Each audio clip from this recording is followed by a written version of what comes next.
I don't know if that was an objection or sustained or overruled. Let's just move on. I mean, we're here to see, is there a positive blow or not? She's testifying that there was. Sure. I'm just saying that I'll make my argument in closing. I don't have any further questions. And we're here now due to Mr. Kabir having a bond violation. This is okay. Third bond violation already? Yikes. Judges usually have little patience past the second strike. Kabir is walking a very thin line here. Asterisk. Our third bond violation report that we have had. Our first bond violation. So I guess let me start up. Mr. Kabir is charged with driving while intoxicated. He was ordered as a condition of his bond not to consume alcohol, illegal drugs, or unprescribed controlled medication. Sir, I'm up here. I'm not on the floor. Up more. Look at me. You're charged with driving while intoxicated. You're facing up to 6 months in jail and or a $2,000 fine. We're going to do probable cause. You have the right to remain silent. Anything you say can or will be used against you. You have the right to have an attorney present during any questions and interviews of the state of Texas. If you cannot afford a lawyer be appointed to represent you, sir. On July 4th at 3:49 a.m., officers observed a vehicle in a moving lane of traffic sitting idle with damage to the front passenger tire. The defendant was sitting. Their classic signs of intoxication: bloodshot eyes, slurred speech, unsteady balance. Quick question for you guys: do you think refusing the breath test helps a defendant, or just makes them look guiltier? Asterisk. And the driver's seat slumped over in asleep. Officers woke the defendant and he exited the vehicle. He had red bloodshot eyes, slurred speech, and unsteady balance. Standard field sobriety test was conducted and a 6 of 6 on the HGN, 4 of 8 on the walk and turn, and 0 of 4 on the one leg stand. The defendant refused a breath sample and blood warrant was obtained and a blood sample was taken. Are you on something now, Mr. Kabir? Notice how the judge gives Kabir a choice: get help now, or the court will force it on you later. That's not just tough talk. Courts often order rehab when defendants won't take responsibility. Asterisk. No, Your Honor. I'm not. How old are you, sir? 26. What do you do for a living? I'm the owner of a healthcare consulting firm. Are we able to go send someone now, Tracy? No. Mr. Kabir, if you have a drug or alcohol problem, you better address it. Because if you don't, and I see it becomes an issue, I'm going to address it for you. I promise you're not going to like the way that I do it. Do you understand? Yes, Your Honor. May I? Don't. The only thing I want to impart to you that the drugs and alcohol stop now. I'm making it a condition of your bond not to consume alcohol or any illegal drugs. Do you understand?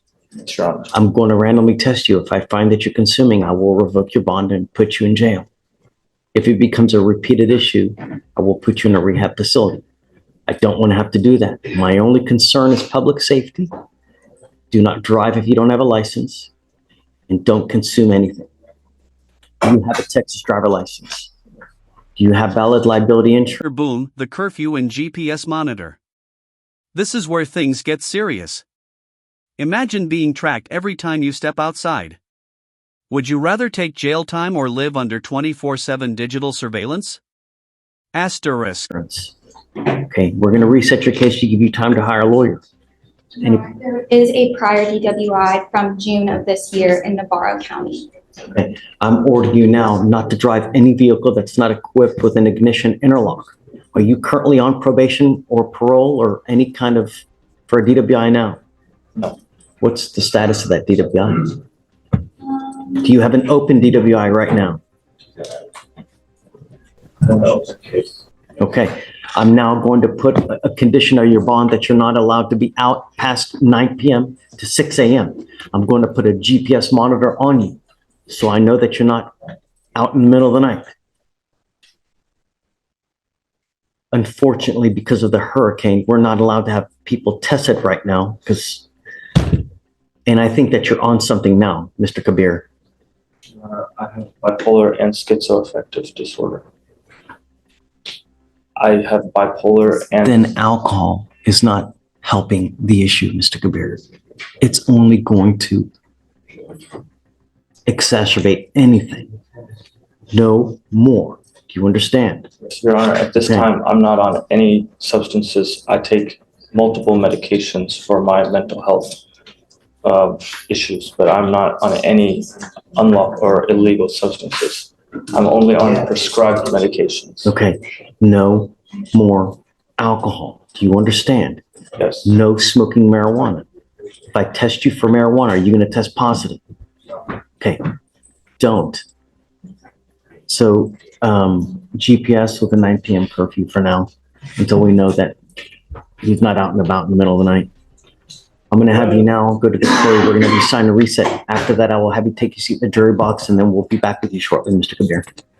Okay, how's this? I put defendant must find full-time employment.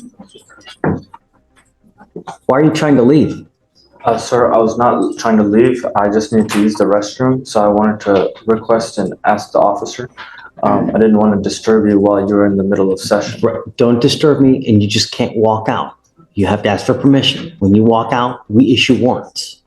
Do you understand? I wasn't looking to walk out whatsoever. Okay, so tell me, you said you own a business. Yes, sir. What do you do exactly? We help treatment centers, or we specialize in bringing in new patients into healthcare treatment centers, specifically alcohol and opioid addiction treatment centers. You have a monthly income from this. Yes, Your Honor. How much money do you make a month? Well, right now, the business is still in a growth stage, so we revenue, but I don't take personal income. I take a small amount of personal income, so you can say $2,000 to $3,000 per month as of current. Where do you live? At my parents' house. Yet you drive a BMW. Yes, Your Honor. The revenues of the business are over that amount. Okay, so you need a lawyer to represent you in this. And it would behoove you to get one really, really quick, because one of the conditions on your other DWI is don't get in trouble and probably not to consume alcohol. Once this other jurisdiction learns of your new DWI, they'll probably going to issue another warrant for your arrest. So you need a lawyer to represent you, and quick. So we're going to let you go today. And I'm telling you, no alcohol. Yes, Your Honor. You have an interlock that you're going to, within 3 days, you must get an interlock on your car. If I find that you have not put an interlock on your car, I'm going to put you in jail. And I'm going to tell you, with 2 open DWIs, I usually put bonds at around $25,000 in that time. So beware. You're you're skirting extremely thin ice at this point. Do you understand? Yes, Your Honor. I will contact the interlock immediately. I have the information for it, but I don't know exactly the date that they'll be able to install it. You must get it done within 3 days. What if the company is not available to do it within those 3 days? Well, then come back and let us know. Okay? But I'm not going to entertain any excuses. You also need a lawyer to represent you. So get on that as well. As soon as you leave here, start researching that as well. State, does he have a DWI open elsewhere to refresh my memory, please? Mr. Salinas, did he not have a DWI? He currently, yes, Your Honor, He has an open DWI where? in Navarro County. So we put conditions on him. I can't. Please, Felicia, The most recent ones, Judge, or there's been a few that we've amended over time. what are the current conditions now? The current conditions now are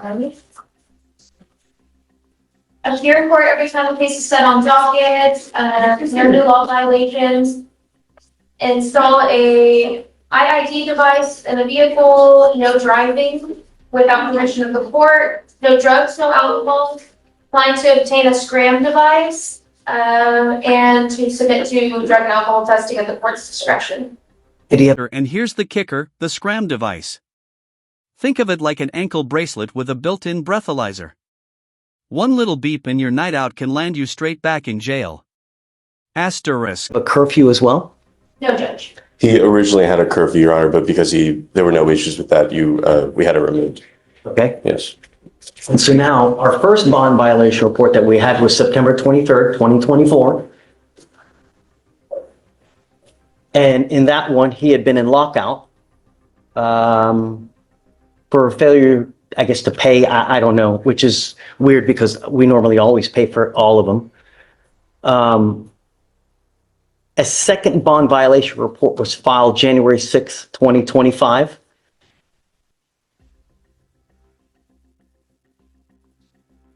Where I guess he was in lockout again because due to no recalibration of the device.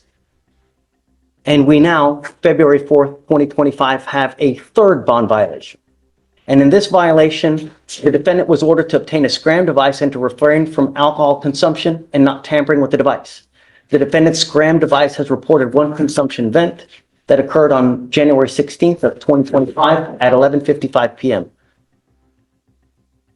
It was also confirmed by a Scram analyst as well. Correct? Yes, Judge. Okay, so. Yes, Your Honor. So, Yes. yes, so to begin with the first amended order for pretrial, so if the state wants a copy, I have a copy to show them, but sure.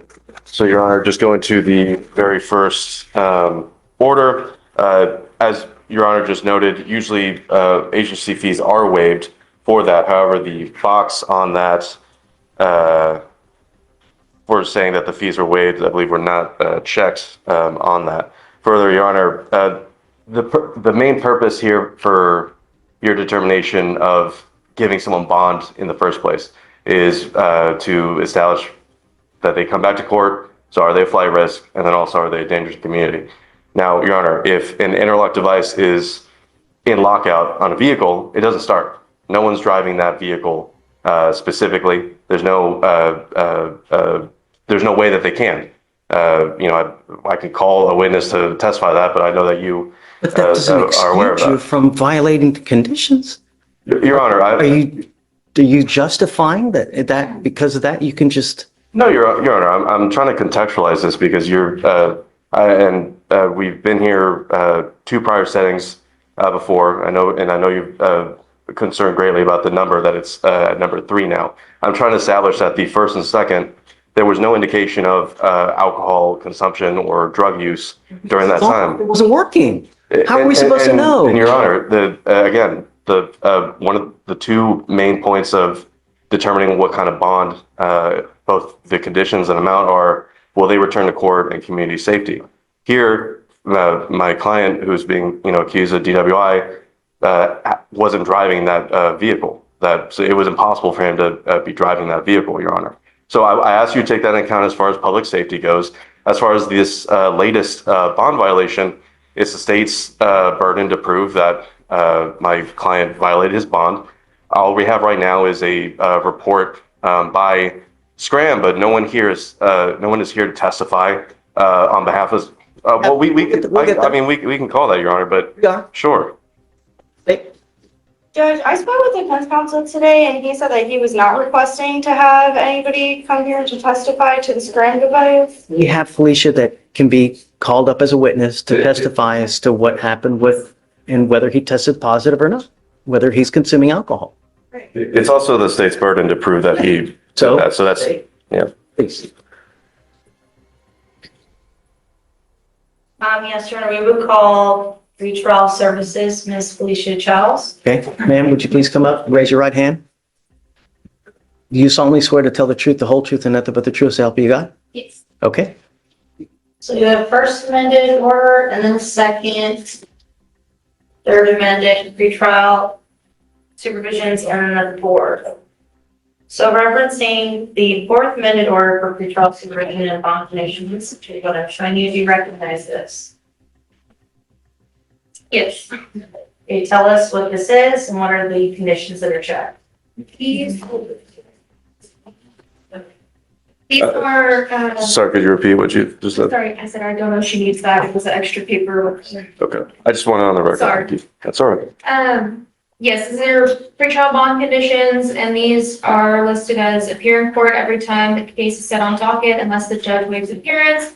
No new law violations, install ignition interlock within the vehicle, no driving without permission of the court, no drugs, no alcohol, and then to obtain We do have a curfew of 9 PM to 6 AM and then a scram device to be installed.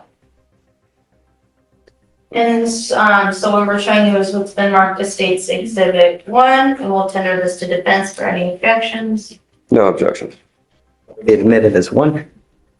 So in this case regarding the scram device, can you tell us about that? Yes, so what exactly about? What is that? What's the standard procedure someone's supposed to do? Yeah, so a scram device is ordered and it tracks the, Objection, Your Honor. The foundation, I believe the state is trying to ask her to testify as far as her, are you trying to establish her as like an expert on Scram? And I was not trying to establish her as an expert, just from her experience, what the scram device is basically for, which she can testify to as a trial.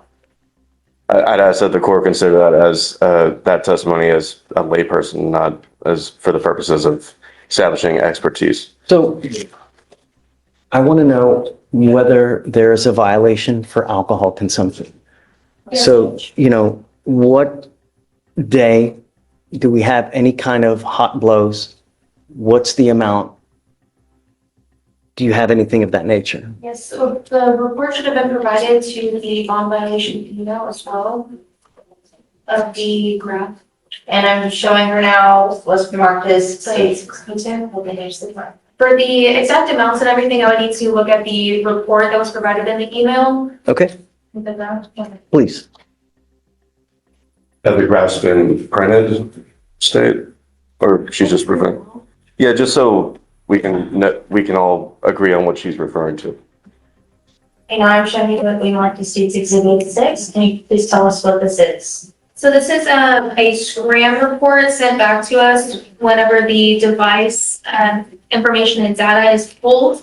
And this is what the analysts observe for either tampers or consumption. And this is what they send us back if there is a confirmed tamper or consumption as per. Okay, so this fairly accurately depicts a scram report and what it says it is. Yes. We will tender defense for any objections and note that this has been, is it correct to say this has been emailed to defense prior to this date? Yes. Defense proceeded, no objection, Your Honor. Okay, it'll be admitted. So can you tell us about the specific dates in this report again that was given to defense prior to today of the basic dates that the scram was not completed properly? Yes, so the device seems to be fully functioning. And on January 17th, Friday, January 17th, the scram device picked up a peak TAC of 0.078%. And then established a zero baseline once again for the dissipation rates of the alcohol at 9:05 a.m. on January 17th. Say it again. 9:05 a.m. January 17th, 0% TAC was reestablished for the dissipation of alcohol. Okay, and for those dates, the ones that match on what I'm showing you as State's Exhibit 2, the bond violation report, can you please, do you recognize this? Yes. Can you please read the details of the violations here? It says the defendant was ordered to obtain a scram device and to refrain from alcohol consumption and not tampering with the device.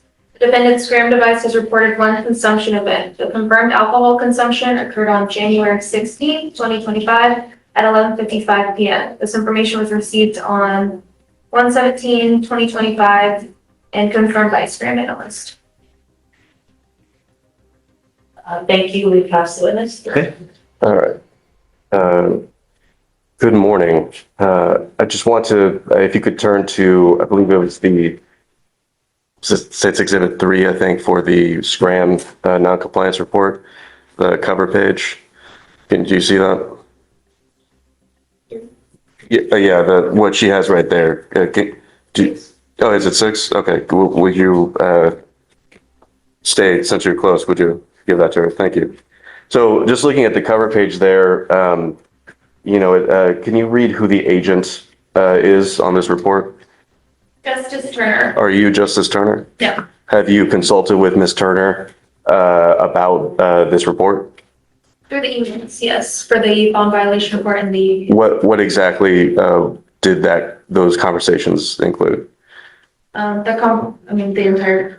So thread that was provided. let me, sorry, that was a poorly phrased question. I'm sorry. No, I that's, don't understand. no, that's my fault. Don't worry about it. My question is, did she consult with you when compiling this report?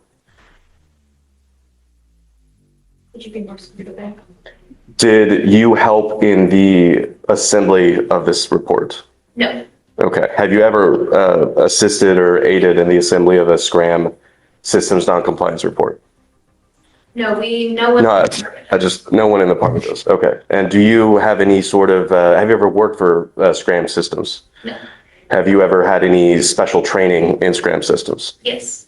What is that training? I actually met with Ronald Grant from Sentinel, the regional representative, about maybe 2 months ago Mhm. to get an advanced knowledge of this device. This is one of the very few devices that I do have advanced knowledge in, but not expertise. Sure. And what exactly did this person teach you?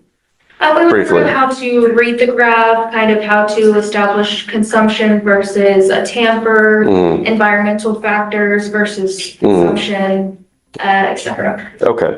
So during that training, did you ever actually look at a physical device, the SCRAM device? No, So you didn't do any like live experiments where, like, for instance, you put on a SCRAM and then, drank alcohol to see how that works? no, No. Okay. And as far as Mr. Kabir's SCRAM device, have you examined it prior to this hearing? me personally, no. Okay. And so is it fair to say that you've been thoroughly trained on the theory of SCRAM device and alcohol detection? What do you Is that fair to say? That let me rephrase that. So, you don't have any actual technical experience with how the SCRAM device detects alcohol in someone's skin. Is that fair to say? think? I don't want you to think. Is it yes or I no? I still don't understand. I'm trying to understand too. Do I not understand how a SCRAM device works, or have I not for myself? And Sure. So, this is pretty, is it fair to say like the science is kind of advanced here? Like when you received your training, did you have the personal opinion that was advanced science that you were learning about? I believe so. Okay. And you don't, so basically it sounds like your training, and correct me if I'm wrong here, your training was mostly so you could be able to make sense of what a report says and not necessarily how the actual device itself works. Is that fair to say? Partially, yes. Okay. What's what am I partially We did go wrong about? over, yes, reading the graphs, but then also what kind of would entail, what would mess with the device. Okay. Essentially, as well with tampers, environmental factors with that, makeup Mhm. or, placing something between the skin, how things are worked around with the device, how people evade from, having the correct reading on the device. Sure. And so that's, you basically learned that all in theory, right? There were no withdraw that question. So I'm just saying there was no actual, you didn't look at any studies. Did you read any studies when you did this? Okay. I actually met with him due to another case. I wanted to further understand it, so we examined the report for that. Well, And also reviewed some of the peer-reviewed articles. well, that's great. I'm glad that you want to, a lot of people won't. They'll just kind of do their jobs, right? I'm glad that you want to further knowledge. But, what I'm trying to get at is it's fair to say that knowing how something works in theory and actually examining the actual thing itself, the practicality of it is different, right? Do you agree with that statement? Yes. Okay, so without actually having examined in your own personal observation how a SCRAM device detects alcohol in someone's system, it seems that, is this fair to say that you're very, very well versed on theory, which is probably more than some other people, but not necessarily on the practicality of detection? Question asked and answered. Okay, just let's go. All right. Just ask a question. I don't know if that was an objection or sustained I mean, or let's just overruled. move on. I mean, we're here to see, is there a positive blow or not? She's testifying that there was. Sure. I'm just saying that I'll make my argument in closing. I don't have any further questions. Thank you. You know, okay, closing, or wait, hold on. Anything further from the witness? Two very quick questions, Your Honor. So do you get notifications if the scrum device has been tampered with? Yes, we get notified of tampers and consumption events. And you get notifications if it's been cut off? Like, just what's been going on with the scrum device? You get those notifications? Yes. Okay, thank you. No further questions. Matt? No further questions, Your Honor. Okay, thank you so much. Okay, argument. So, Your Honor, this is a pretty basic, simple case. The bond violation report is evidence the defendant was ordered to obtain a scrum device and for refraining from alcohol consumption and not tampering with the device. The defendant's scram device was reported on one consumption event. This happened January 16th of this year at 11:55 p.m. and this information was received on January 17th of this year at 5:18 a.m. And clearly, there were up to 4 amended orders for pretrial supervision and bond conditions. It was obvious which the defendant was supposed to do, and he directly violated those orders, was evident by the pretrial services and bond violation report. So it's pretty clear here that we would be asking to revoke bonds in this case. And we would just like to urge that this is a fair and convincing standard, as I already know, Judge, and it's not beyond a reasonable doubt. I don't think that we need a scientist here to prove that the scram device is a device that can be detected. Okay. Yeah, Your Honor, I agree with State insofar as this is a simple matter. Where we disagree is, I think a scientist was needed. I think someone who actually has the technical know-how of how this violation report came to be. The state did have that standard of clear and convincing to prove that my client violated this. So far, all we have is a piece of paper that is, at least for right now, is supposed to have been prepared by someone else who is not here to testify. There's no ability to cross-examine them on their expertise, on any notions of false positives, on any issues that a technical expert would actually know about the device. And without that, Your Honor, I think it's very clear that the state failed to prove their burden of proof that my client consumed alcohol. And I would ask that, Your Honor, again, not revoke the bond, keep it as is. My client's here.